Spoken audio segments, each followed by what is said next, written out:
And now, one of the real all-stars taking Washington by storm from Alabama, the great Senator Katie Britt is here. Now, Senator Britt, you're a vice chair of the National Republican Senatorial Campaign Committee, Yes. so you're one of the senators that's charged with helping the Republicans maintain the majority. What did you hear in the chamber last night from the president that Republican candidates are going to carry forward for the rest of the year? Look, the president did an outstanding job, not only laying out what has been accomplished, but reminding people where we've been.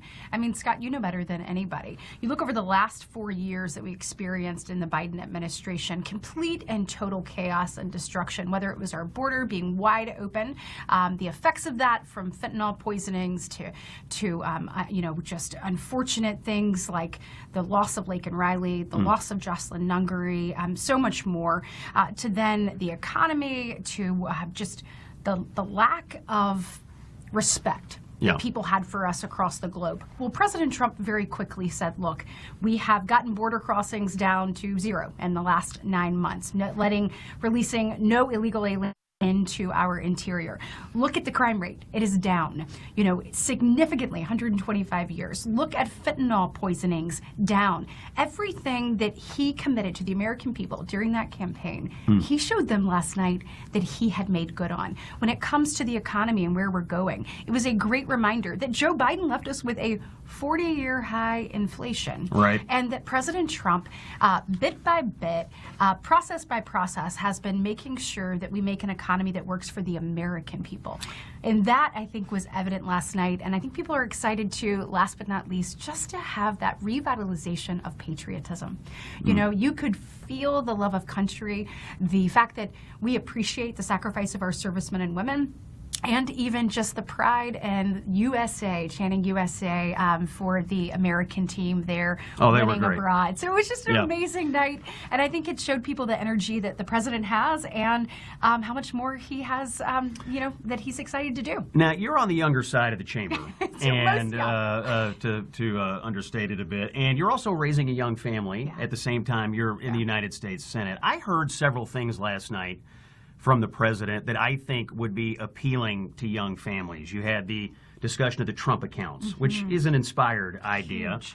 You had the family that had used Trump RX to do IVF treatments because they wanted to start a family.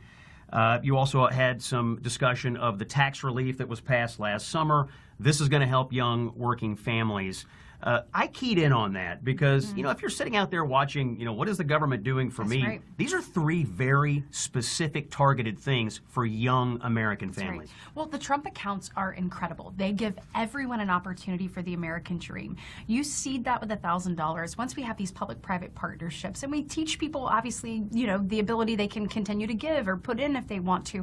Kids at 18 will have an opportunity to either continue their education, to start their own small business, or even be able to buy a home of their own. They can let it keep growing, or at that point in time can move it around. This is amazing, and they also get to see capitalism at work. It's a game changer, not just for our economy, but for opportunity for the next generation. When it comes to what he's done with prescription drugs, okay, you've had everyone who's run for president probably in the last 40 years that has said, I'm going to get these down. He is the first president. The constant promise. To actually do it. And when it comes to IVF, look, there has been no more pro-IVF president than Donald Trump. He believes in the creation of life and allowing families to start and to grow. And he's making good on it by saying, I see the cost, and I am going to help bring this down. I have heard from countless people that have said thank you because they have prayed, Scott, for that family of their own, and President Trump has seen them and has made good on the ability to create a foundation for them to actually be able to achieve that. And so I'm so excited about that as well. And you just look at everything, the no tax on tips, no tax on overtime, and it also can't be understated, too, what we're doing for seniors. I mean, Scott, the no tax on Social Security or the $6,000 deduction, $12,000 for a couple, that is real money for people on a fixed income.